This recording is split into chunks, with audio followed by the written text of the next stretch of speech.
E aí eu tomei a maior porrada profissional da minha vida, do fundador do Booking.com, um holandês bilionário em euro, que me falou, cara, o negócio é o seguinte, enquanto você está aí rasgando meu dinheiro fazendo campanha, o Booking.com fez mais de 1000 testes. Tudo que você vê no Booking.com foi testado e melhorou alguma coisa, e é por isso que está ali. Então ou você aprende a lidar direito com o meu dinheiro e trazer verdades que são números, e não o que você acha, etc., para poder embasar essas campanhas que você está fazendo, ou não tem mais dinheiro, cara. Partners on Demand. Fala, Partners! Seja bem-vindo ao Pod, o Partners on Demand, podcast aqui do Partners. Sou o Iago Claro, COS do Partners e host aqui do Pod. Aqui no Pod, nós trazemos conteúdos voltados para as áreas de marketing e e-commerce, que englobam o nosso ecossistema, o ecossistema de negócios digitais. É por meio desse projeto que nós queremos trazer conteúdos e contextos para te ajudar e te inspirar no crescimento do seu negócio. Afinal, se conectar e acelerar através de um ecossistema facilita muito a sua trajetória. E essa é a nossa missão aqui. Por isso, se você quer entender um pouco mais sobre as nossas soluções, acesse o QR Code aqui na tela ou clica no link aqui na descrição desse vídeo e venha ser um partner. E aí, bora pro conteúdo? Partners on Demand. Fala, galera do Pod, sejam muito bem-vindos a mais um episódio aqui do Partners on Demand, podcast onde você tem um gostinho aí de tudo que acontece dentro do nosso ecossistema aqui do Partners, aí da sua casa, do seu escritório ou de onde você estiver. E bom, ao longo dessa temporada a gente tem convidado pessoas incríveis, empreendedores e empreendedoras para conversar aqui com a gente. E hoje é um episódio muito especial, estamos aqui com um cara que eu acho que vai ser um episódio incrível, com muitas coisas para compartilhar aqui com a gente.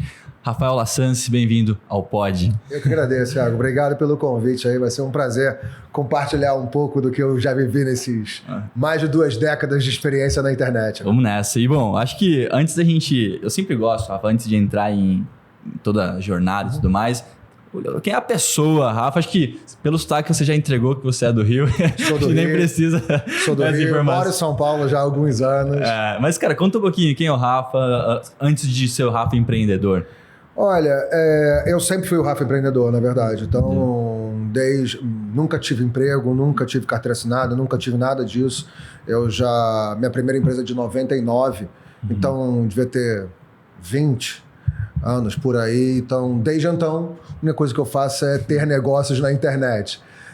Então, acho que tem uma interseção grande do pessoa física da pessoa jurídica aí, porque eu adoro, né?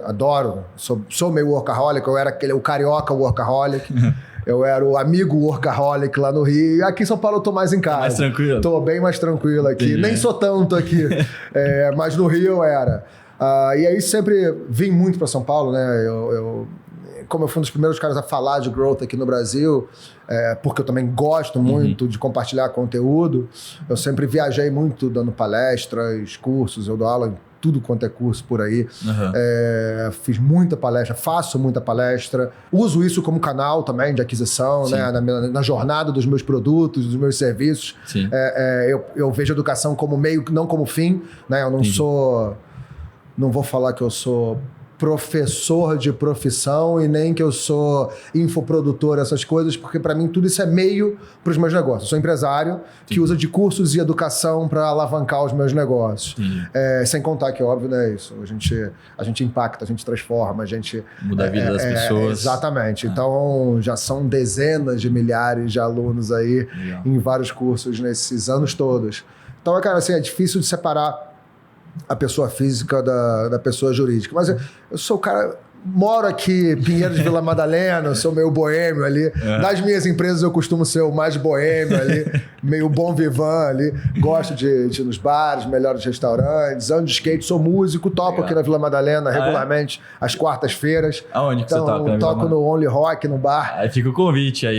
Então, toco lá às quartas-feiras, quando eu não tô viajando ou fazendo alguma coisa. Que então, legal. assim... Mas toca o quê? Um rock? Rock, toco guitarra, canto. Legal.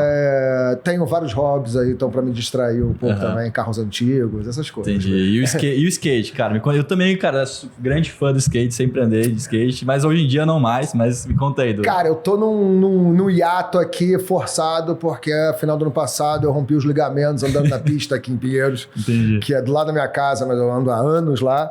e acabei me machucando. Mas, pô, eu ando de skate há 40 anos, então Entendi. nunca tive nenhum preju, então eu levei numa boa, porque cedo ou tarde rola um preju, né? Então eu estourei, arrebentei os ligamentos, operei final do ano passado e ainda não tô liberado. Né? Doutor Hélio, por favor, me libera, porque eu tô contando os dias aí. Então, quando ele liberar, eu volto pra pista. Legal. E além do skate, cara, a atividade física é algo que faz parte do seu dia a dia? Curto. Curto treinar, faço sauna quase todo dia, Legal. faço meu jejum, gosto de me cuidar. Entendi. Gosto de me cuidar para poder chegar onde eu tô, que eu também não sou nenhum garoto, com energia o suficiente para continuar workaholic, continuar curtindo a vida, continuar tendo, né, energia para fazer tudo isso, que eu faço bastante coisa. A gente fala que, cara, empreender é o nosso esporte, né? Assim, então, eu acho Total. que você tá bem fisicamente, mentalmente, enfim, são diversas... Todo esse treinamento que a gente faz, digamos assim, antes de vir para a empresa, é um treinamento justamente para vir aqui, performar bem, empreender. Claro, né? não. Então... Eu boto fé total, entendeu? Assim, se eu posso estar meio estressado, alguma coisa, cara, ou vou descer fazer um treino, ou vou fazer uma sauna, vou pegar meu violão. Então é bom ter essas válvulas de escape aí para não deixar a panela de pressão só dentro da nossa cabeça e assim a gente dispersa essa tensão que a gente vive no dia a dia, né? Até porque acho que dar conta da quantidade de horas, muitas vezes, ou da quantidade de tensão, de responsabilidade que você empreendendo com tantos projetos que a gente vai explorar aqui ao longo desse papo, a gente tem que estar preparado para esse tipo de coisa, né? Assim, não acho que... Acredito que não é qualquer um que dê conta disso, até por isso que empreender talvez não é para qualquer um. Exatamente. Né? E eu acho que um ponto que você mencionou de... sempre foi empreendedor, e aí eu acho que vendo a pessoa, realmente eu acho que não tem um ponto de virada assim, poxa, virei, a partir de hoje eu sou empreendedor. Empreendedor é o estilo da pessoa, uma personalidade, enfim, mas quais são essas características que você em algum momento lá no início sentiu que você tinha, que falou, cara, realmente eu amo empreender, eu vou entrar nisso aqui, não vou para um caminho tradicional? O meu pai, apesar de não ser geek nem nada, sempre gostou de tecnologia. Entendi. Então, sempre tinha computador em casa quando ninguém tinha computador. Apple II, essas coisas assim. Sempre teve internet lá em casa, tipo, muito no comecinho, primeira banda larga tinha, primeira discada tinha. Então, eu era moleque e sempre curti isso. Entendi. Então, em casa, eu sempre comecei a curtir computador, internet, e aí me aventurar nos HTML da vida na época, de fazer páginas, essas coisas. Então eu fui meio que curtindo essa dinâmica de tecnologia e apesar de ter feito administração de empresas lá na PUC, sei lá, em 94, não sei, por aí, eu sempre gostei. E foi o comecinho da internet como negócio. Eu quebrei pela primeira vez na primeira bolha da internet. Entendi. Em 2000. Fala mais sobre isso. Coisa de jovem, né? Montei uma empresa que na época não existia nem o nome de startup. Em 99 não existia o conceito formal de startup. Eu e um outro amigo do Rio levantei investimento com meu primeiro negócio em 99. E a gente botava câmeras filmando as praias do Rio e de São Paulo e produzia conteúdo de esportes radicais. Entendi. A gente foi incorporado pelo site na época, os latinos, na época da primeira bolha da internet, né? O primeiro boom de investimento na internet no mundo. A gente tinha muitos players latinos aqui, argentinos, mexicanos no Brasil, Star Media, o site, na época que nasceu o IG, etc. E a gente foi incorporado pelo site, projeto super legal. A gente ganhou dinheiro, se divertiu, até 2000 para 2001, que aí explodiu a primeira bolha da internet. E aí eu quebrei, né? Assim, mas foi super divertido. Eu posso dizer que, tipo, eu quebrei na primeira bolha da internet há tem história. 24 anos atrás, 23 anos atrás, entendeu? Tem história. Bastante, cara. Quais foram os primeiros aprendizados quebrando a primeira vez, assim? O que você tirou de lição para... Para começar, assim, a pura ingenuidade em relação a modelos de negócio. Né? Era um modelo de negócio baseado em ad revenue, né? Em receita publicitária. Sim. Não existia tanto volume assim de tráfego. A internet não devia ter nem 5 milhões de usuários na época. Então era tudo muito alavancado.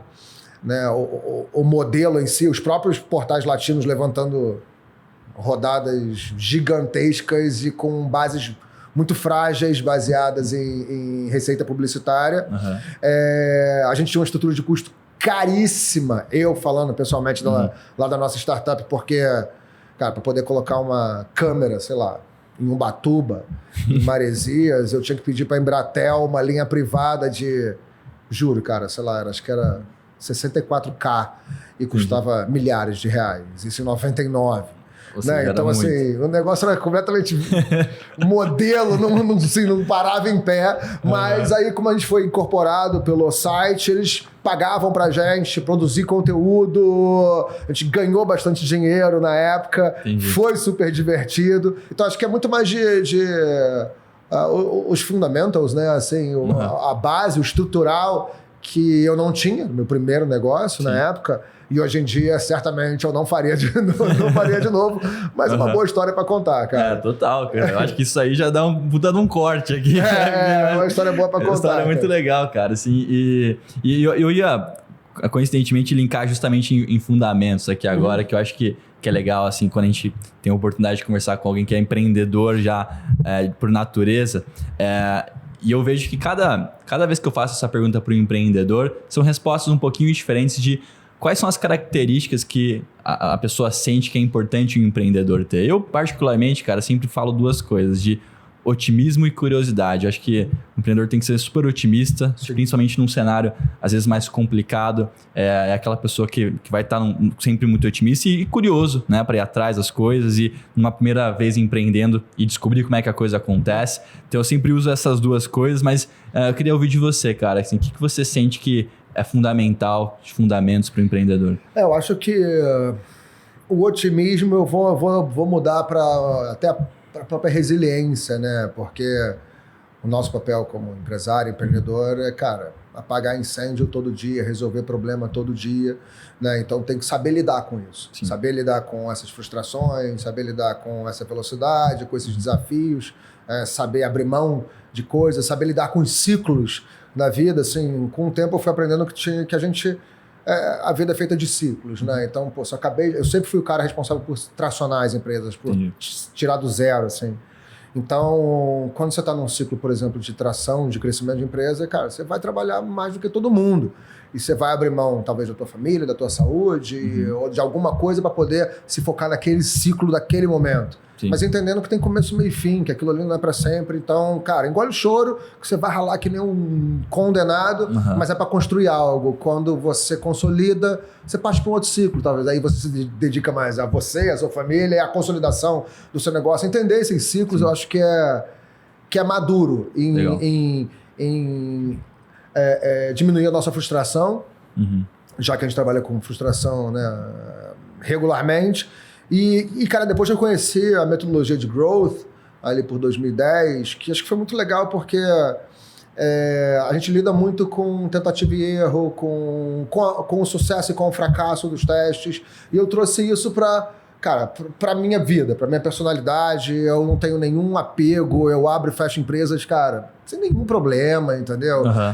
A gente valida negócios, cara, um por mês, se der mole, entendeu? Se deu certo, cara, aí começa a tracionar, bota alguém para tocar o negócio e lá vai. Entendi. Se não foi, cara, engole o choro, tira isso do ar e vamos pro próximo, entendeu? Assim, lidar com isso de um jeito não que seja trivial, mas de um jeito mais leve do que achar que as empresas são, cara, que nem o primeiro amor, que é da vida, que não pode perder, cara, que vai dar certo a qualquer custo. Não necessariamente, entendeu? Hoje eu brinco, cara, que deu 2 anos, o negócio não para em pé e não dá direito, não dá dinheiro, cara, acabou, entendeu? Já deveria ter acabado antes, inclusive, né? Pra mim, cara, 6 meses, o negócio não virou, né? Ou pelo menos não empinou, cara, acabou, entendeu? Desapegado. Exatamente, vai pro próximo. Acho que essa é uma característica legal, eu vou incorporar na minha resposta de desapego, porque eu já vinha pensando sobre isso, cara. Eu vi recentemente um estudo, assim, e ele levantou... eu não lembro qual é a fonte, cara, mas ele levantou quais são as similaridades entre os maiores CEOs do mundo. E uma das características muito interessantes é que, curiosamente, vários desses CEOs mudaram de cidade ou escola muitas vezes quando eram crianças.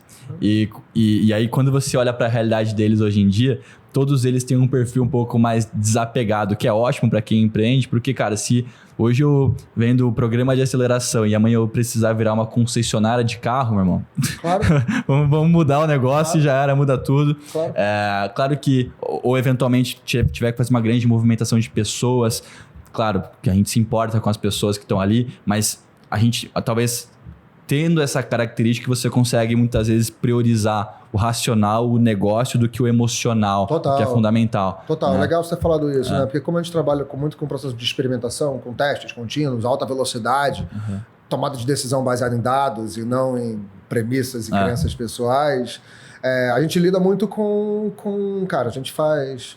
Acho que proporcionalmente a gente é a agência que mais testa no Brasil, assim, né? A gente já nasceu sendo a primeira agência de growth e, abrindo um parênteses, partindo do princípio que growth é o uso de testes contínuos para melhorar os indicadores-chave das empresas. Tá. Ponto, assim, de um jeito bem simples. Sim, sim. Né? Então, a gente foi a primeira agência a trazer esse processo de experimentação em alta velocidade, tomada de decisão baseada em dados, para o mundo mais de marketing digital, performance.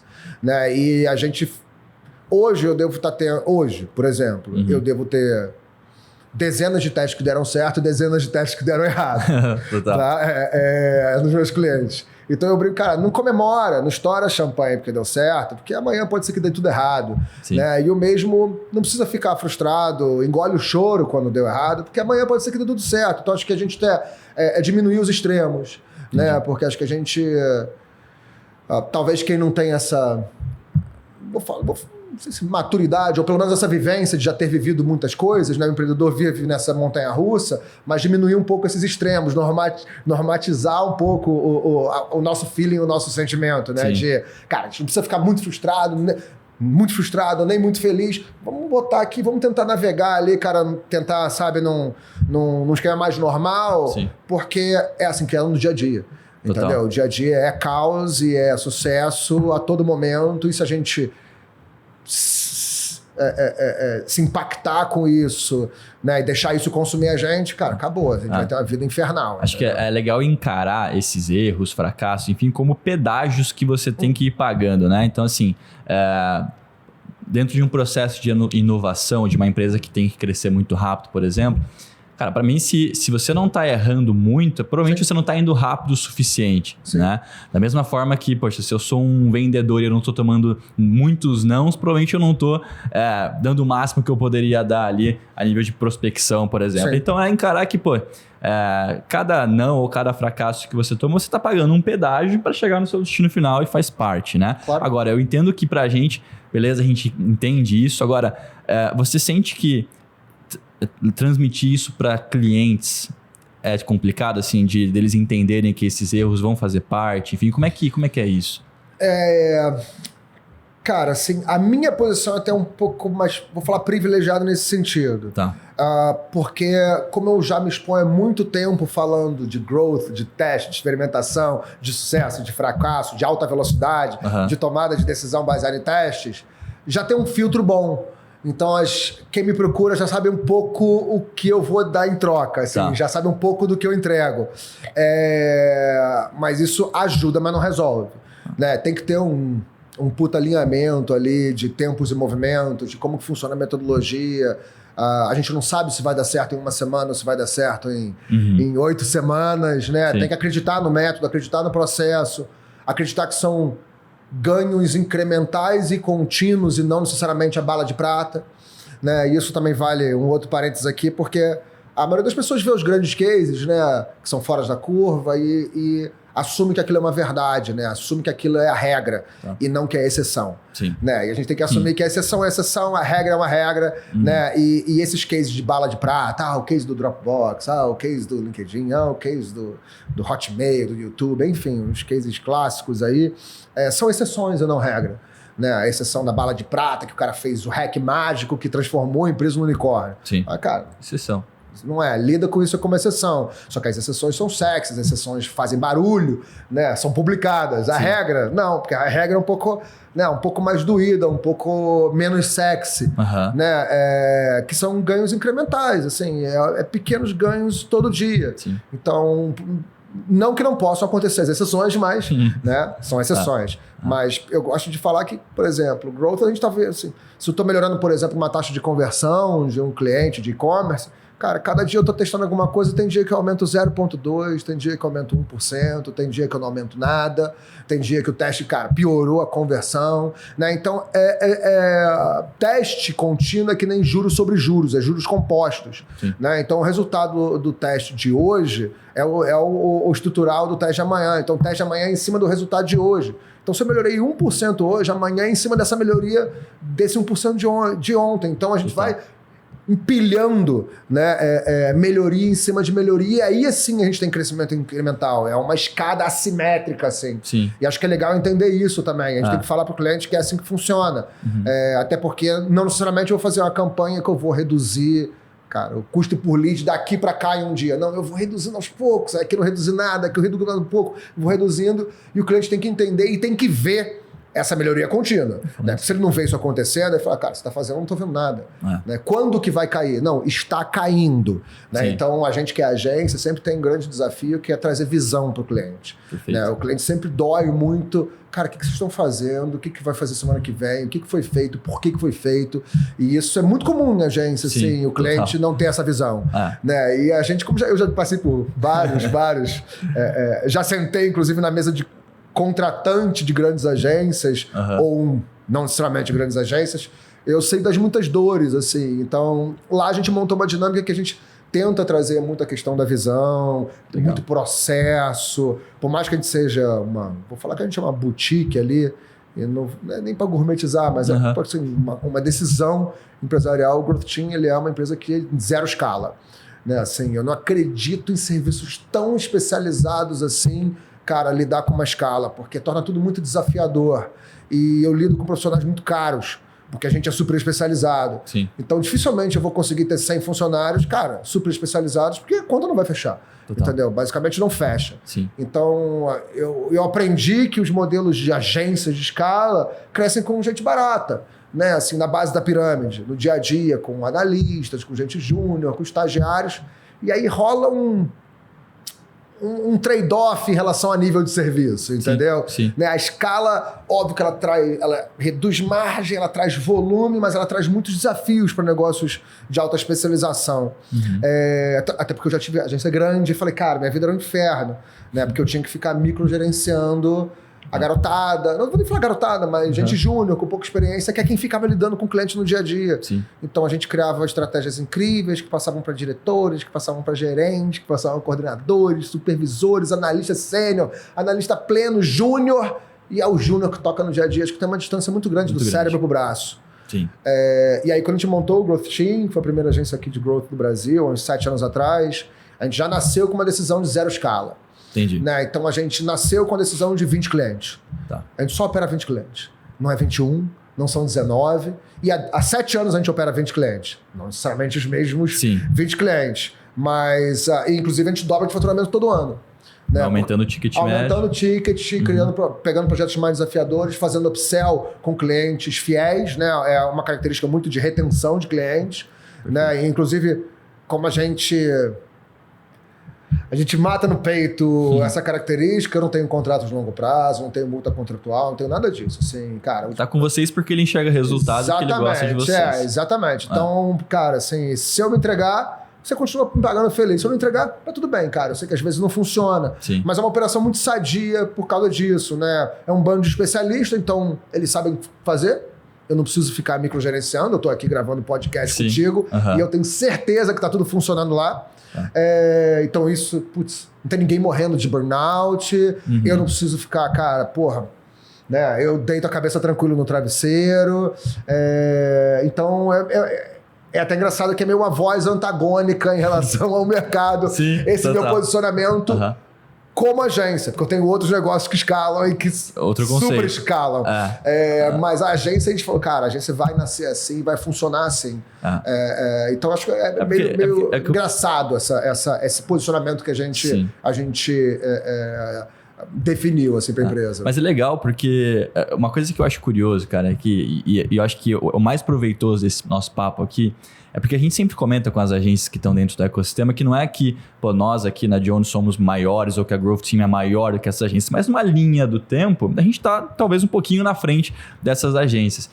E para que elas cheguem no nível que a gente está jogando hoje, talvez elas tenham que cumprir algumas coisas que a gente já errou e tudo mais, né? E justamente uma coisa que a gente trabalha muito, cara, é porque normalmente quando essas agências chegam, né? A gente vai olhar os objetivos, normalmente está em cima de faturamento, né? Normalmente eles não têm objetivos de margens ou coisas nesse sentido. Perfeito.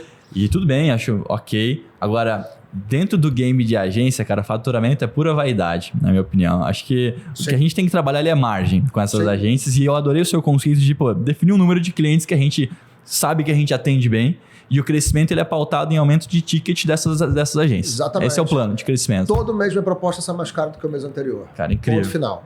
Entendeu? É um negócio focado em margem, é um negócio gerador de caixa, 30%, 40% de margem, entendeu? Eu não sou das maiores, pelo contrário, bato no peito, cara, feliz por dizer que eu não sou, mas eu certamente, a rentabilidade e o faturamento, a margem por cliente, certamente eu faturo mais do que muitas grandes agências, até porque, como a gente é bem especializado, a gente pega projetos mais desafiadores, projetos maiores, com tickets mais altos, e com um time super lean, né? Eu brinco que eu tenho um pequeno grupo de maníacos ali, entendeu? Assim, hoje em dia o Growth Team deve estar com, sei lá, umas 26 pessoas. Assim. Caramba. Um time super otimizado, muito produtivo. Super, cara. A galera muito boa. Legal. Com essa premissa de ter gente mais sênior, mais especialista, que traz solução, né? Assim, porque, como eu falei, negócio é resolver problema todo dia. Né? E, inclusive, growth é uma ótima metodologia de resolução de problemas. Eu falo, cara, growth achar alavanca é o problema que você tem, né? Assim, qual é o seu problema? O problema de aquisição, de retenção, de ticket médio, de conversão. Quando você encontra o problema, você está encontrando a grande alavanca do teu negócio. Sim, perfeito. E com isso, a gente, cara, entendeu que é mais fácil resolver problemas com gente boa, com gente sênior, do que... Assim, eles não trazem só o problema, trazem a solução para o problema. Exatamente, assim... E não é zero depreciativo, mas o júnior executa. Né? O pleno sabe mais ou menos o caminho e precisa ser assistido. Né? O outro, cara, ele executa um plano, assim, ele é tático. Né? Assim, a base da pirâmide ela é tática, o meio da pirâmide ela é assistida, né? Ela é meio caminho, e o topo da pirâmide dos especialistas, eles trazem a solução. Sim, perfeito. Então, e com tanto tempo de estrada, eu também aprendi a lidar muito bem com minhas próprias limitações e ser humilde o suficiente e falar, cara, isso aqui eu não sei fazer. Vamos chamar um cara foda pra fazer pra gente. E aí a gente vai lá no mercado e chama um cara foda e o cara vem e traz a solução. Até porque negócios, crescer negócios, independente seja agência ou qualquer outro, é gerar mais problemas, né? Se eu resolvi hoje esse problema, cresci, eu tô criando outros problemas. Eu brinco que a gente cresce, quebra tudo, resolve, volta a crescer, quebra tudo, resolve, volta a crescer. E é assim, esse ciclo de a gente se quebrando no bom sentido, quebrando a estrutura, porque o que nos ajudou a chegar aqui é diferente do que vai ajudar a gente a chegar na fase 2, né? Do jogo, a fase 3. Então eu também sou muito humilde em entender, falar, putz, aqui a gente não vai conseguir chegar na fase 2, vai precisar de ajuda. Chama gente boa, contrata gente que traz solução, e eu não tô aqui para cagar regra nenhuma de ser o cara que tem todas as respostas e todas as soluções. Então isso, eu, meu sócio, nosso negócio, a gente lida bem com as nossas limitações, entender, cara, o que a gente é bom, o que a gente não é bom, o que a nossa operação é boa, o que não é boa, e o que não é, cara, vamos, como a empresa geradora de caixa, tem dinheiro no caixa, vai lá, contrata e faz a máquina funcionar, entendeu? Cara, perfeito. E eu acho que você abriu vários pop-ups aqui, acho que sobre geração de caixa, eu acho que realmente não faz sentido a gente olhar para uma métrica de vaidade como faturamento no game de uma agência, apenas, né? É importante olhar, Porque, cara, ninguém abre uma agência pensando em equity, talvez, assim, pensando em valer uma coisa muito... Porque, pô, múltiplo de agência é o quê? 1,5, talvez. Então, é muito mais complicado. então ninguém abre, poxa, quero criar uma agência aqui que vale milhões ou bilhões e vender ela. A pessoa... hoje tem 40 mil canais de agência no Brasil. Talvez 95% disso esteja numa fase ali que está faturando 30 mil, 40 mil por mês, ou seja, está jogando o jogo do dividendo ali no mês a mês, pegar um pouquinho. Então não faz sentido você olhar para acho que a sua principal métrica tem que ser margem no fim das contas. Então aí você tem uma estrutura muito otimizada, uma estrutura autogerenciável, a palavra que a gente usa muito aqui, acho que é fundamental. Então acho que esse é um ponto muito importante. Um outro ponto muito importante... Posso pegar um gancho que você falou isso, do autogerenciável aí? Cara, é processo, né? Independente de ser uma agência grande ou uma agência menor, assim, em termos de porte, eu posso me considerar uma agência menor, mas em termos de cliente, faturamento, não necessariamente. Mas, cara, os processos são muito amarrados, assim, no bom sentido, né? A gente sabe exatamente quanto tempo leva para fazer qualquer tarefa que qualquer especialista meu vá fazer. Legal. Então, eu sei quanto tempo leva para setar uma campanha, eu sei quanto tempo leva para poder, cara, fazer uma landing page, fazer o copy, fazer um teste, e porque a gente já mapeou todos os tempos e movimentos da empresa. Porque um grande problema de agência é entender estrutura de custo, entender margem de cliente, porque, cara, é sempre uma bagunça. Né? Assim, e a gente, numa dessas rampagens, desses ciclos de crescimento, a gente percebeu, cara, a gente precisa dar um choque de ordem de processo para poder entender efetivamente, cara, quanto cada cliente aloca de cada colaborador, quanto cada colaborador entrega de valor para cada cliente, para a empresa. E são métricas bem complexas se você não fizer direito, uma análise direita. E aí a gente foi lá no mercado, pegamos um cara de operações. Eu ia falar isso. Foda no mercado, ele chegou, deu um choque de ordem, mapeou todos os tempos de movimento. Óbvio que nesse momento que a gente fez, metade do time vai embora, porque não quer ter controle, não quer ter processo, não quer ter nisso. Tá tudo bem, eles eram ótimos até então. Até aquele momento, fase 2, agora a gente está na fase 3, precisamos de gente adequada à fase 3. Né? Então, a gente tem uma estrutura muito, muito madura de processo, e quando você tem processo, você também fica menos dependente da pessoa.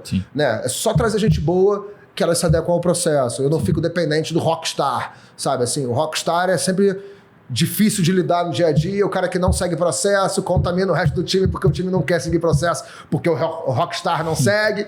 Né? E, cara, quando você tem processos montadinhos, você sabe que independente da engrenagem, o negócio vai andar, entendeu? Perfeito. E isso faz muita diferença. Total. Acho que o que a gente vê de agência que chega desesperado na gente, que perdeu um colaborador e ele levou tudo com ela. Exatamente. Assim, meio que o HD era a cabeça dele, né? Exatamente. Então toda a base de conhecimento, toda histórico. Cara, a gente faz mais de 1.000 testes por mês com 20 clientes.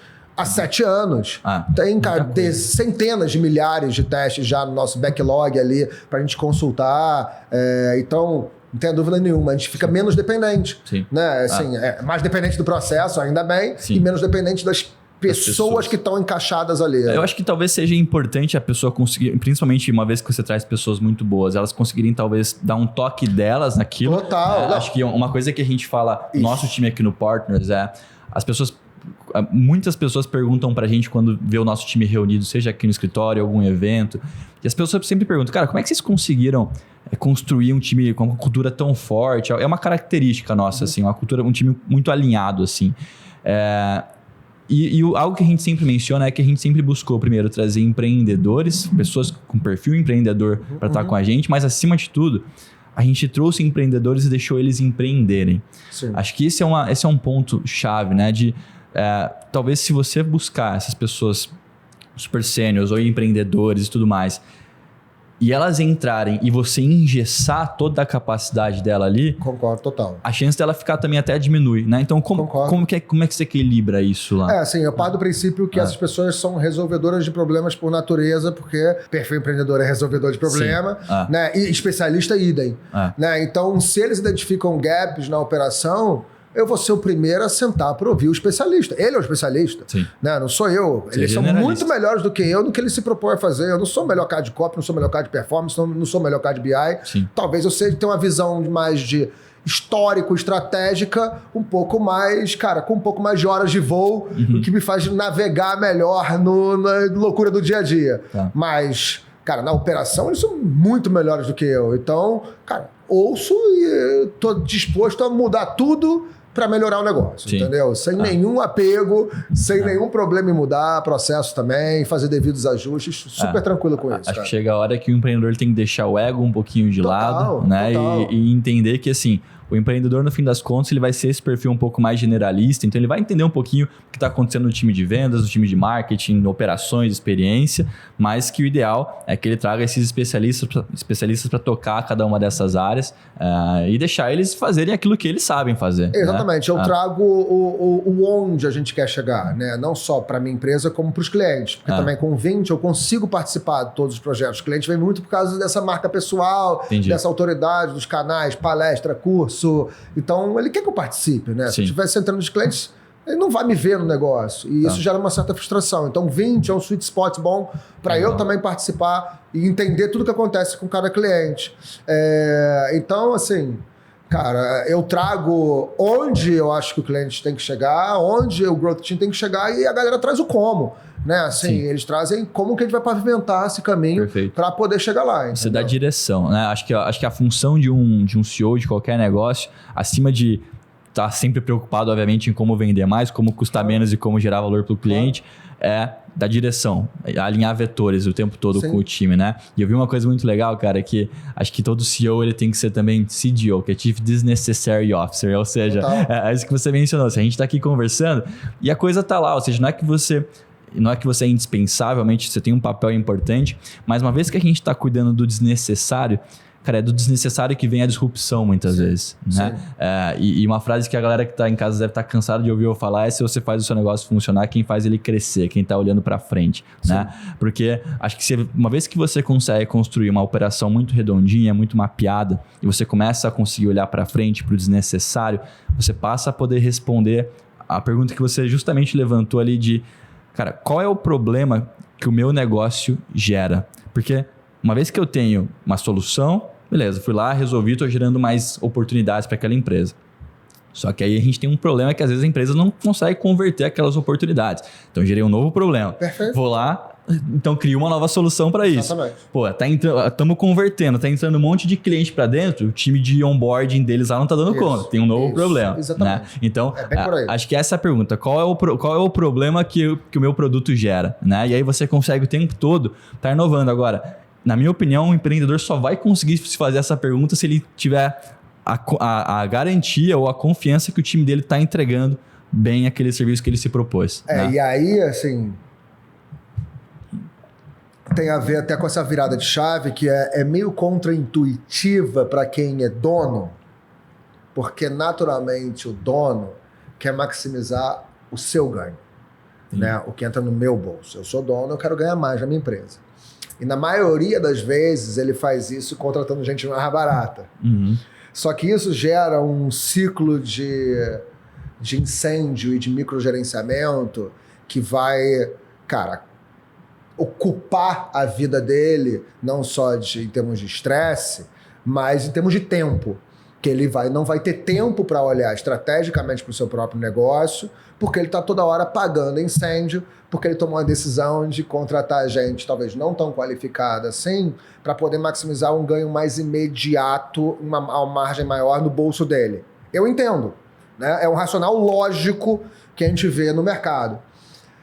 Só que, cara, na visão de longo prazo, né, assim, isso não funciona. Sim. Porque ninguém consegue viver assim. Ninguém consegue viver nesse nível de estresse, cara, todo dia, tensão, perde ganhar cliente, entendeu? Eu até brinquei esses dias, publiquei um vídeo, assim, daqueles anúncios de guru falando, cara, como ganhar centenas de clientes todo mês para sua agência. Eu falei, meu Deus, centenas de clientes todo mês. Isso é o que? A fábrica de moer cliente. Entendeu?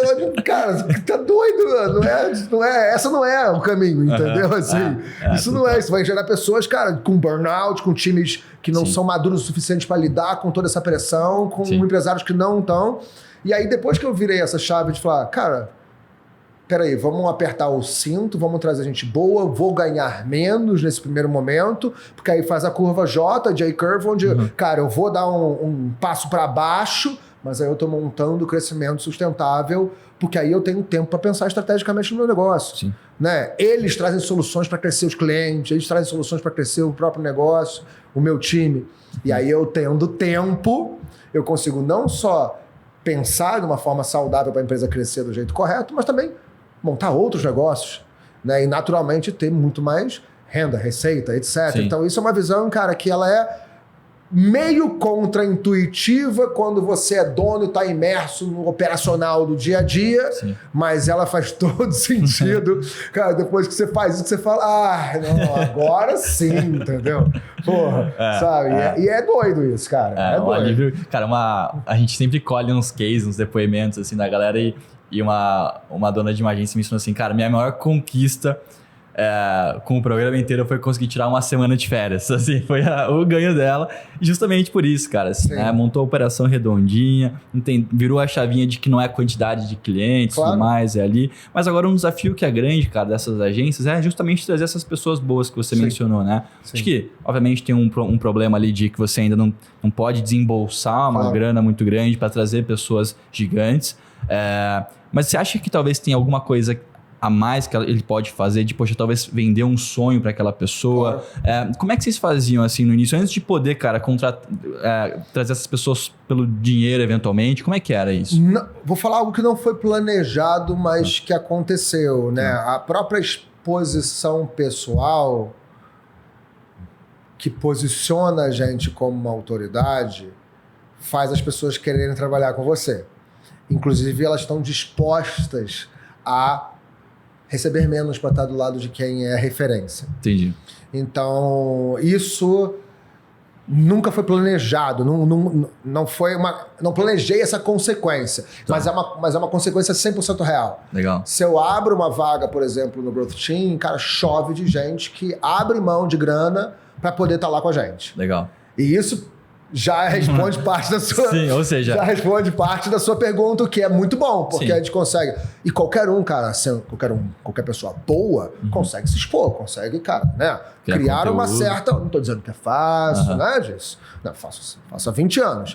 Mas cada vez dá pra se posicionar e se tornar referência. Cara, qualquer pessoa que é boa mesmo e produz conteúdo, cara, consistente, bom pra cacete, durante 6 meses se transforma em referência e ponto final. É porque ninguém tem essa consistência e produzir conteúdo de muito alto valor bom, em 6 meses. é difícil pra caramba. Então, por isso que eu tô falando. Sim. Se você conseguir fazer isso, pode ter certeza que você vai se tornar referência no teu segmento, independente dele qual for. Tá. Isso já, cara, é meio caminho andado para as pessoas que querem trabalhar com você. Boa. Inclusive, como proposta de negócio, isso também ajuda muito, porque o cliente está disposto a pagar mais caro para poder trabalhar com quem é referência. Sim. Então, isso te ajuda não só em margem e rentabilidade, como em trazer talentos, cara, numa dinâmica diferente. Sim, perfeito. Né? Então tem isso. O segundo é também ter planos, cara, dentro da própria empresa. Né? Plano, empresa bacana, empresa com benefício, empresa com algum plano de carreira. Né? Esse ano, essa virada desse ano, tanto o meu head de operações como o meu head de growth, cara, viraram sócios da empresa. Os caras estão há 2 anos entregando, batendo meta todo mês, mandando brasa. Né? E já tinha esse horizonte para eles. Eles já vieram com essa característica. Cara, a gente quer trabalhar com vocês. Eu trouxe gente ganhando menos do que eles ganhavam, porque eles queriam trabalhar com a gente, e ainda com uma cenoura de, cara, se a gente fizer o dever de casa, se a gente organizar a casa do jeito que a gente planejar juntos, se a gente bater nossas metas, etc., cara, vocês vão ser sócios da empresa. Perfeito. E é isso que aconteceu. Legal. Então, acho que tem esses desenhos aí que não é uma só coisa, mas é um conjunto de coisas. Eu sinto que se hoje em dia, cara, assim, eu falo muito pela minha geração, a galera que tá na casa dos 20 aos 30 anos, obviamente a remuneração ela é importante, então as pessoas vão sim olhar para isso na hora de ir para uma empresa, mas acho que uma geração que tem acesso a tanta coisa o tempo todo sabe onde dá para chegar. Então, poxa, eu estou desde a minha adolescência consumindo muita coisa, então eu sei o quão longe eu posso chegar na minha vida. E acho que o ponto é você, como empresa, tentar mostrar para essas pessoas então que sonham tão grande, que ela pode realizar esses sonhos junto com você, que você pode ser um meio para aquilo, ou pode ser uma alavanca. Então, talvez a pessoa não vai ficar o resto da vida ali com você, mas você pode ter certeza que durante o período que ela vai estar com você, ela vai entregar muito. Ela vai fazer alguma diferença ali dentro do seu negócio, né? Então, acho que esse é o ponto. Como é que você consegue, como empresa, vender para essas pessoas que você pode ser um meio para atingir o sonho dela? Então, e ao mesmo tempo, isso também é um processo de maturidade empresarial, se a gente for parar para pensar, né? Porque a gente tem que criar programas de partnership, a gente tem que estudar isso, a gente tem que aprender a fazer dessa forma, a gente tem que abrir mão de percentuais de equity para trazer gente. É o dividir para conquistar, entendeu? Total. Mas faz todo sentido, sabe? Assim, e quando você vê acontecer, e quando você vê, cara, o quanto isso é recompensador para quem está naquela posição... Cara, você vê que faz, sabe, assim, não é o número de vaidade ao ser dono majoritário, ou é muito melhor ter gente boa que faz a gente ir partir para fase 3, para fase 4, botando gente para dentro, tornando gente sócia. Acho que é outro jogo. Entendeu? Até talvez porque é melhor, eventualmente, você ser sócio de um pedacinho de algo muito grande do que de muito para algo pequenininho. Total. Então Concordo totalmente. Acho que não faz, é um raciocínio que não faz sentido, né? Não querer trazer. Mas tem evolução do empresário, né? E não só. Pô, não é tão simples você falar, cara, vamos implementar um programa de partnership aqui na empresa. Tá, mas como? Entendeu? Isso não é assim, vamos lá. Ou você vai chamar um consultor, ou você vai fazer um curso, ou você vai... Sabe assim? Tem investimento de tempo, energia e dinheiro nesse processo, e isso é você abrindo mão de grana, você usando caixa da empresa para poder evoluir. Então tem todas as questões aí que exigem um mínimo de maturidade empresarial de quem está à frente, entendeu? Caso contrário, o cara também não vai ver valor nisso. E daquele espírito de curiosidade que a gente falou no início, né? Assim, porque o cenário poxa, a grande maioria das agências, o cara era um designer que resolveu abrir uma agência, ou é um gestor de tráfego que resolveu abrir uma agência. Então, em nenhum momento ele foi ensinado sobre como empreender, ou quais são as métricas de um negócio, ou o que é a partnership. Em nenhum momento ninguém ensinou isso para ele, né? Mas acho que é justamente, não só no segmento de agência, mas se eu tenho uma barbearia e eu corto cabelo, eu tenho que entender que a partir do momento que eu abro um negócio, eu tenho que deixar de ser barbeiro, talvez, e passo a ser um dono da barbearia. E é muito difícil, né? Assim, a educação empreendedora, a educação de liderança é muito incipiente no Brasil, né? A gente não é um país empreendedor, culturalmente falando. Né? Assim, a gente é um país de, cara, até não muito tempo atrás, as pessoas queriam ser funcionário público. Entendeu? Assim, qual é o teu sonho? Não, eu quero trabalhar na Receita Federal, sei lá, eu quero ser fiscal do não sei da onde, para ganhar 20 pau por mês e botar o paletó na cadeira e ficar tranquilo, com estabilidade. Ainda tem muita gente em busca desse sonho, tá tudo bem. Mas isso minou, não sei se foi isso especificamente, né? Mas o Brasil não tem uma educação empreendedora, assim, cultural, na raiz, né? A gente não tem. Nossos avós eram funcionários do Banco do Brasil, né? Assim, então, muita gente, cara, de carreira, né? Então não tinha assim a educação para você abrir um negócio, entender a dinâmica, até porque as coisas vão mudando. O programa de partnership é novo, assim, se for pensar nessa dinâmica que a gente vive atual. Então, mesmo que você tinha o conhecimento e seja um empresário, você vai ter que aprender mais coisas, que são coisas que estão acontecendo agora. Então, eu acho que realmente tem esse processo de, cara, aprendizado contínuo. É o cultural, né? Assim, você pega, por exemplo, cara, nos Estados Unidos, o menininho tá vendendo limonada na esquina para poder pagar a coisinha que ele quer, vendendo cookie no colégio, sabe? Assim, porque faz parte da cultura dos caras, da empresa de garagem, né? Da venda na garagem. Tudo é uma pegada cultural. O sonho americano é o sonho do empreendedor, do pequeno empreendedor, do pequeno negócio. Né? Esse é o sonho americano. Né? Não é o sonho brasileiro. Né? Agora é. Né? As pessoas querem mais... Você pega hoje em dia, não vou saber qual pesquisa, nem vou saber qual é o indicador, mas ser dono de um negócio, ser um empreendedor está entre as carreiras mais... né? Assim, em termos de aspiração da garotada. Que é caramba, ótimo. Né? Assim, tomara, só né? Que, olha o desafio, que de um momento para o outro, né? Assim, de um gap muito curto de tempo, deixou de ser carreirista, deixou de ser executivo, deixou de ser funcionário público para ser dono do próprio negócio, só que a estrutura educacional ainda não né? Assim, não tem tanta coisa assim pra... Óbvio que hoje tem muita coisa legal, né? Sim. Assim, não preciso nem falar. Mas desde a infância não é algo que está presente na jornada dele. Exatamente. Então é sempre muito desafiador. Né? A gente vê pelo próprio taxa de mortalidade, né, cara, de empresas do Brasil, que é super alta. Super alta. Então, assim, eu sinto que o Brasil é o país incrível para você empreender. Eu, particularmente, acho que onde tem muitos problemas, tem muitas oportunidades. Continental, né? 200 e poucos milhões de potenciais consumidores. Exato. Ou seja, se realmente isso empreender passar a ser um sonho de grande parte dos brasileiros, e eu acredito que ainda pode estar um pouquinho longe, porque aqui a gente está falando, obviamente, desse círculo que a gente convive, mas o Brasil vai muito além disso. Mas, pô, seria incrível, né? Assim, a gente ter essa geração de empreendedores. Hoje, obviamente, né, tem diversas... Por exemplo, recentemente veio o pessoal da Link, que é uma faculdade de empreendedorismo aqui. E, poxa, eu acho incrível o trabalho que eles fazem, porque eu acho que existe um tipo de conhecimento que chama tacit knowledge, que são coisas que você só consegue aprender vivenciando, experimentando isso. Então, desde coisas, ficar sem ar debaixo da água, enfim, várias coisas assim. E empreender talvez esteja dentro disso. Total. É muito, muito diferente o dia a dia empreendendo do que você aprende numa faculdade de administração ou num MBA de gestão financeira, enfim. Nada como o dia a dia. Agora, uma vez que a gente tem essas iniciativas como a própria Link, e aí a gente tem pessoas aqui no escritório que estudam lá, então eles acabam nos passando um pouquinho como eu acho que, cara, obviamente você não vai chegar talvez 100% pronto, porque a gente nunca tá 100% pronto. Agora você chega muito bem preparado para aquilo que você vai enfrentar. Você, ao longo desse período, você vivencia várias coisas que talvez façam você errar um pouquinho menos quando você tá lá. E também dá a virada de chave, né? Assim, dá o estímulo para a pessoa entender que tem que aprender toda hora, buscar soluções, buscar a melhoria contínua. Né? Eu faço muitos projetos com o Sebrae, cara. No Brasil inteiro, assim, interior da Lagoas, sei lá. Tô lá, cara, falando de growth pra gente que nunca ia ter acesso a coisas desse tipo. Então é muito legal o Sebrae fomentar isso. O cara vai sair dali depois de 1 hora ou 2 horas de workshop e saber o mestre dos magos do growth. Não vai.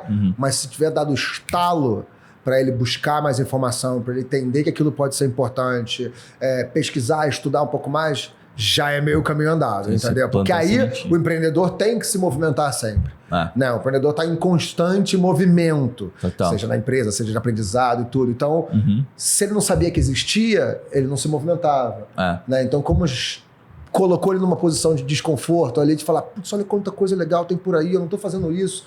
Pô, tô sendo ineficiente, eu poderia ganhar mais, eu poderia, atender melhor o meu cliente. E isso tira ele ele precisa sair daquela posição de desconforto, né? E a transformação vem que você não se sente confortável naquele lugar, você quer ir para outro lugar, quentinho e confortável. E ali cara, aprendendo, experimentando, se capacitando. E essa virada de chave, cara, que já é assim, meio caminho andado total. Sim, eu acho que a nossa missão, cara, assim, claro que uma vez que a gente abre um negócio como Partners, como a Growth Team, como, enfim, qualquer projeto, nós não somos uma ONG, a gente tem, sim, objetivos financeiros, mas talvez a forma que a gente mais pode contribuir para o mundo, para o Brasil, ou uma das formas, é justamente plantando essa sementinha na cabeça das pessoas. A gente sempre fala aqui, cara, que dificilmente a gente obriga ou fala para um dono de qualquer negócio, de uma agência ou de um e-commerce, tipo, faz isso.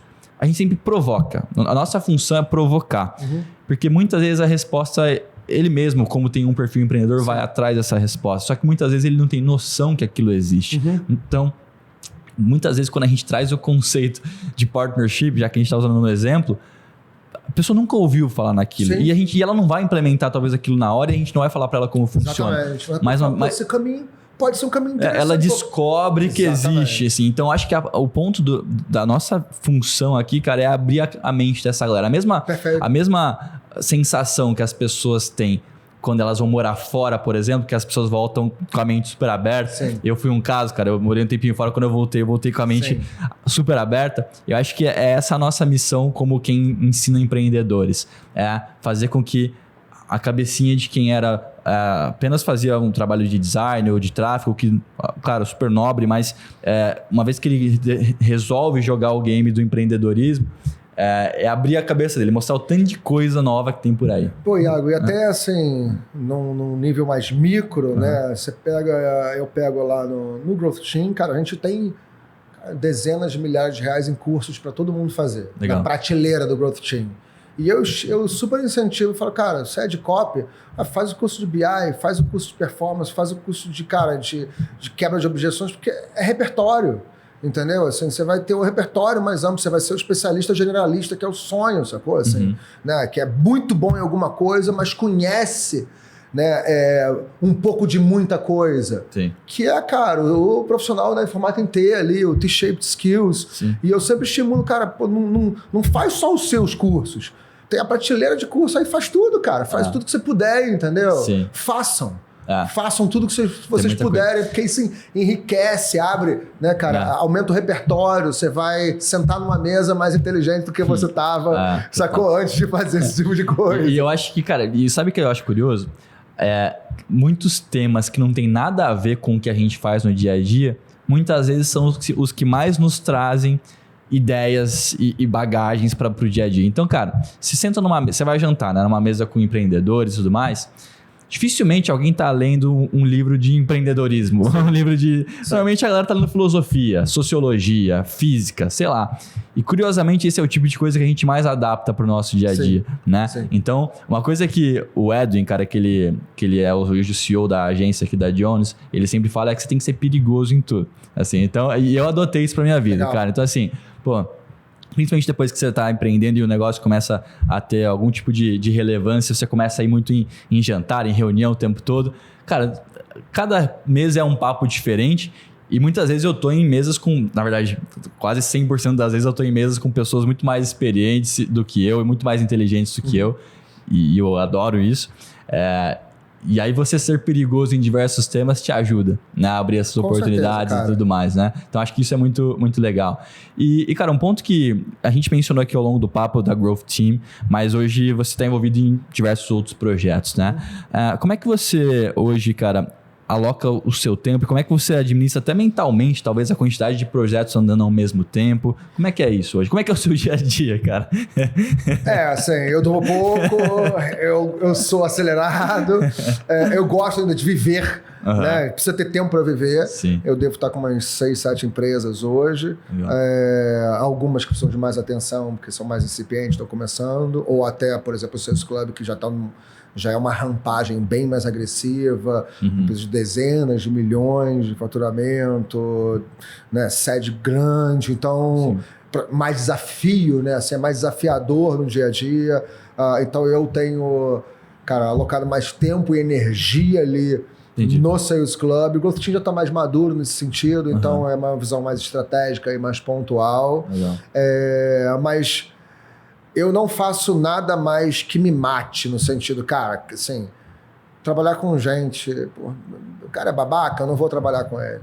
Esse projeto vai me consumir horrores, cara, não, assim, mais do que eu não consigo ter a minha vida, assim, um mínimo de estrutura, né, de sanidade mental, eu não vou fazer esse projeto, eu abro mão, dinheiro tanto faz. Ainda bem que eu posso me dar o luxo de falar, cara, não vou, não preciso disso. É o famoso não preciso disso. E isso, cara, pra mim, eu e meu sócio, a gente deixa muito claro que nossos negócios são negócios de bem-estar. Legal. Né? Assim, eles têm que nos trazer bem-estar. Não é que não é para trazer estresse, não é porque a gente trabalha pra caralho, que são coisas diferentes. Negócio está para trabalhar pra caralho, lidar com estresse, resolver problema. Mas se ele não trouxer o bem-estar junto, trabalhar com gente legal, conhecer gente bacana, poder aproveitar viagens ou né, network legal, cara, eu não quero participar, entendeu? Tô fora. Então isso acho que já é alguma coisa legal. E eu acho que se cercar de gente boa é o melhor jeito de administrar melhor o seu tempo. Né? Assim, porque a gente vira receptor de indicadores chaves. Né? Então, e como a gente é muito data-driven ali, cara, eu chego lá, tenho meus monitores todos, assim, dashboards, eu olho e eu falo, pô, preciso de atenção aqui, e o resto eu fico sussa. Tranquilo. Né? Então, assim, eu passo... Não necessariamente eu sento de 9 às 9, mas às vezes eu sento de 9 às 5 da manhã, eu adoro trabalhar de madrugada, eu durmo muito pouco. Entendi. Mas eu preciso ir pro bar cantar, eu preciso viajar para conhecer os melhores bares do mundo. Andar de skate. Eu preciso fazer o curso de sushi, de fotografia, de manutenção em relógio, de carro antigo, porque eu curto, entendeu? E se eu não puder fazer isso, eu acho que vai me dar um trabalho. Eu brinco, assim, eu tenho um sócio que é o Léo Castelo, né, que é o rei das franquias. O Léo é tipo... no Sales Club, ele é uma força da natureza, assim, o cara tá construindo a maior rede de franquias do planeta, assim, a maior rede gestora de franquias. Legal. No Brasil já tem mais de 10 mil unidades, é assim, completamente fora da curva, né? E o cara é maníaco no sentido de, cara, focado no nível extremo, né? E eu brinco, eu falo, Léo, cara, ainda bem que eu tenho você como sócio, porque você vai dominar o mundo. E aí quando você chegar lá, você me convida, entendeu? Aí você me chama que aí eu vou tranquilo, entendeu? Chego lá com calma. Porque, cara, dá um trabalho enorme dominar o mundo. Total. Entendeu? Assim, esse é o ciclo dele. Não necessariamente é o meu ciclo, tá tudo bem. Assim, né? Sim, legal. A gente tem que entender onde a gente quer chegar e abrir mão e a construção para poder pavimentar pra gente chegar lá. Ele quer ser, cara, a maior gestora de franquia do planeta. Não tenho dúvida nenhuma que em 2 anos ele vai ser. Mas isso ele tá abrindo mão de outras coisas e esse é o ciclo dele. Entendi.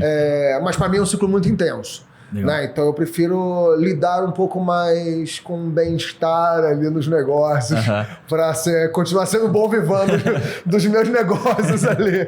Eu gosto desse teu conceito, cara, a gente sempre fala assim acho que o dia a dia é tão pesado que se você não tiver com pessoas que você gosta, pessoas gente boa, acho que não vale a pena, né? Acho que o primeiro ponto que a gente analisa quando vai trazer alguém, cara, é se a pessoa entra na call dando um sorriso. Sim. Acho que, cara, isso... Não precisa ser melhor amigo de ninguém, nem dos nossos sócios. Exato. Né? A pegada não é essa. E a gente... Não dá pra trabalhar com babaca, não dá pra trabalhar com pessoa escrota, essa coisa. Não dá, cara. Essa coisa, não consigo.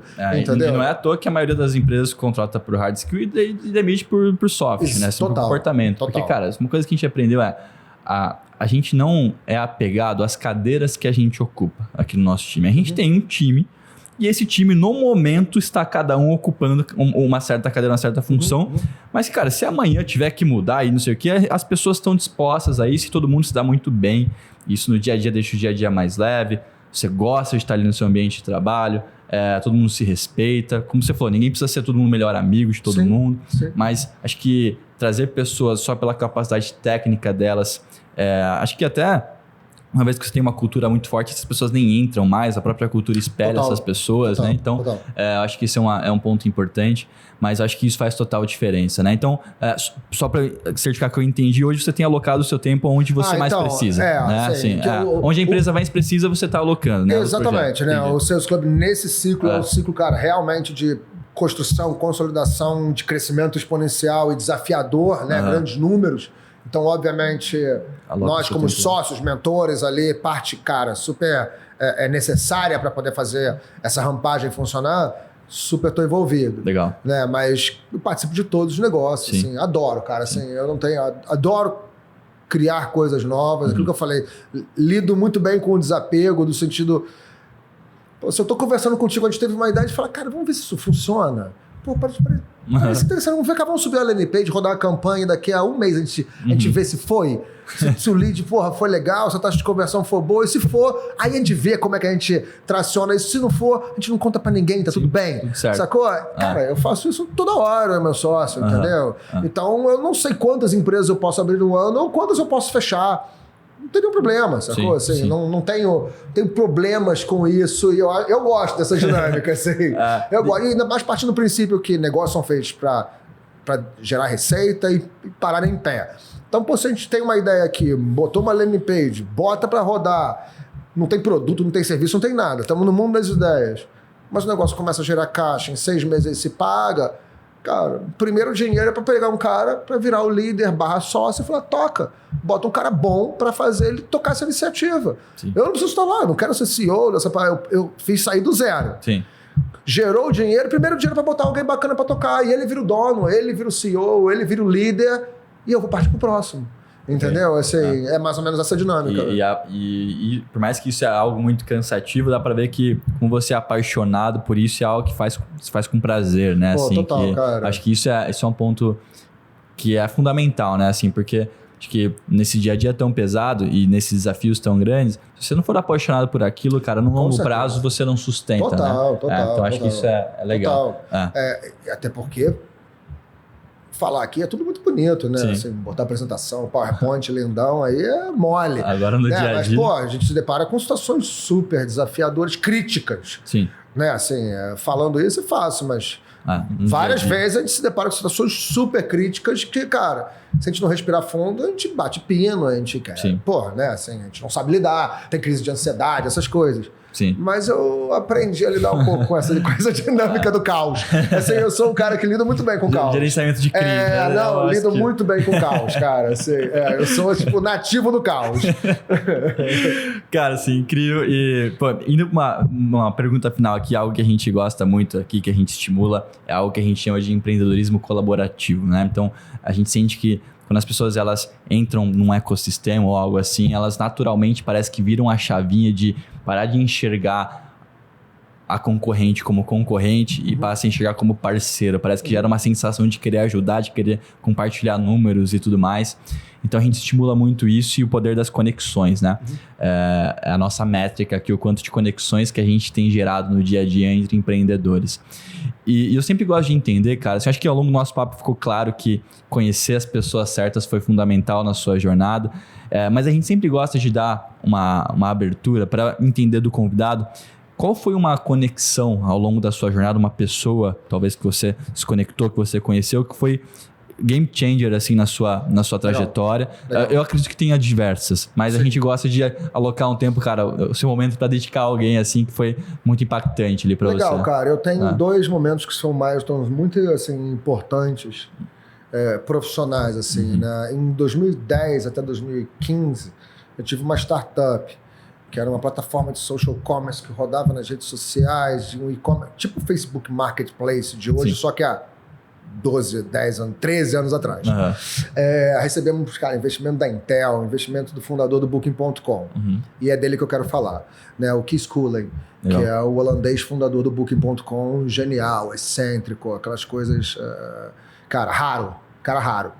E aí ele foi no nosso escritório lá no Rio e ele perguntou para mim, que eu sei que eu era o cara do marketing, Rafael, quantos experimentos vocês fizeram esse mês? Eu falei, experimento? O que é isso? Isso é aula de ciência? Né? Não fizemos experimento nenhum, cara. A gente fez, sei lá, X campanhas. E aí eu tomei a maior porrada profissional da minha vida, do fundador do Booking.com, um holandês bilionário em euro.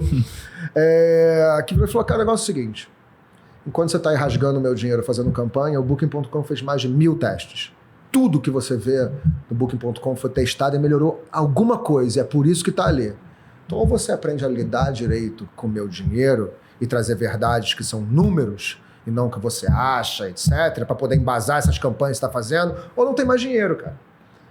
E aí eu falei, pô, beleza, aí, então me ensina, me ajuda, porque eu não tenho nem ideia do que você está falando.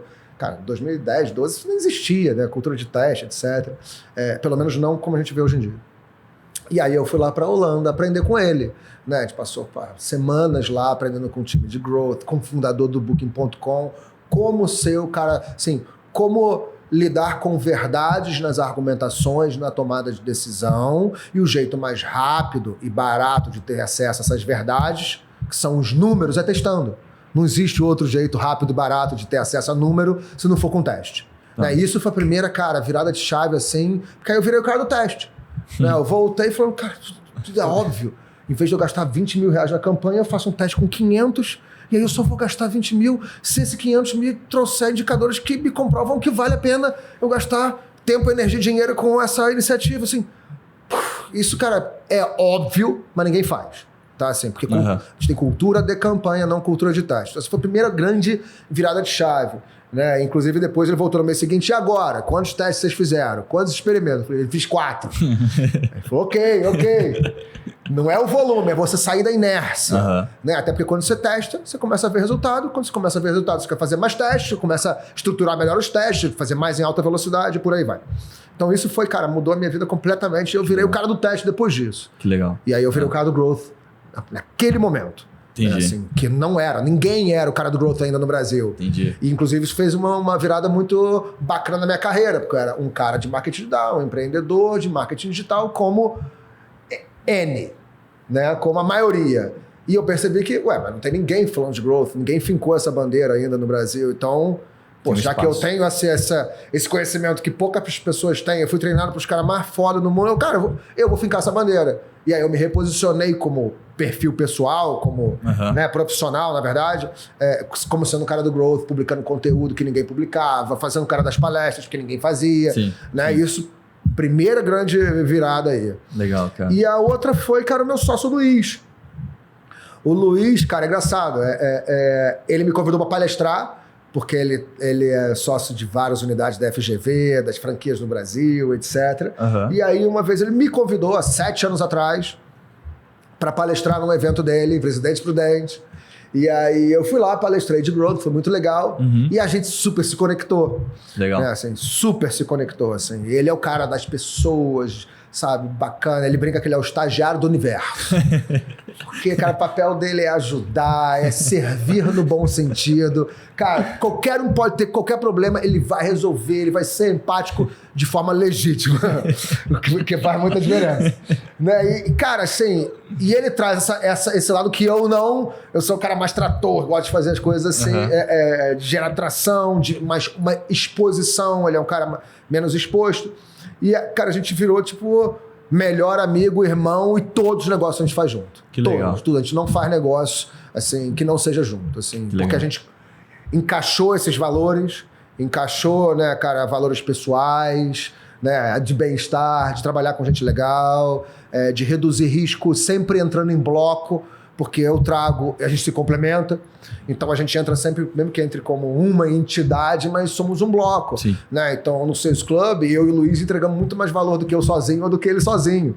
Né? Então ele tem o lado dele e eu tenho o meu lado. Então, tipo, cara, minha vida mudou completamente depois que eu comecei a também... E a dele também mudou completamente desde que a gente começou a fazer as coisas juntos e se complementar nos negócios e se ajudar, entendendo dores, problemas um do outro e ajudar o outro. Que legal. Cara. Então, cara, não tenho dúvida nenhuma que o sacode que eu tomei do Kiss lá em 2012, né, do fundador do Booking, e, cara, uns 7 anos atrás, quando eu conheci o Luiz, a gente se conectou, cara, não tenho dúvida, isso mudou total. Que legal. Estagiário do mundo me pegou demais. Eu vou começar a chamar o Thiago aqui. Porque não, o cara é o estagiário do universo. Assim, cara, tudo que você precisa de alguma coisa, te passa o telefone do Luiz, cara, que ele resolve tudo muito bem. Foi muito bom, porque aqui, cara, eu e o Thiago, a gente toca o negócio juntos e é bem esse complemento que você me ensinou. O Thiago é o cara das pessoas e tudo mais, e eu sou o cara mais do número, mais analítico e tudo mais. Vou começar a chamar ele de estagiário do mundo, tenho que pegar. Eu acho que é a descrição perfeita. Exatamente, cara. Mas então isso é muito legal de poder contar com alguém, compartilhar problemas, situações, dores que a gente tem no dia a dia, entendeu? Boa, ter alguém pra dividir essas coisas é bem legal. Né? Boa. Rafa, cara, tô até com dó de encerrar esse episódio aqui, que eu ficaria o dia inteiro conversando, mas, poxa, acho que foi incrível, de verdade. Eu acho que esse é o tipo de episódio que qualquer um que tem uma agência ou qualquer negócio, na verdade, tem que assistir. A gente vai, com certeza, usar bastante todo esse conteúdo. E, bom, cara, para quem quiser te encontrar aí nas redes sociais, como é que a gente te acha? Cara, posso fazer um parênteses aqui que eu acabei de lembrar, porque a gente falou, né, de empresas, de negócios e também de ter tempo para pensar estrategicamente, né? A gente falou sobre isso. Total. Cara, todos os meus negócios, a gente pensa muito no conceito de plataforma. Né? Os negócios se retroalimentam.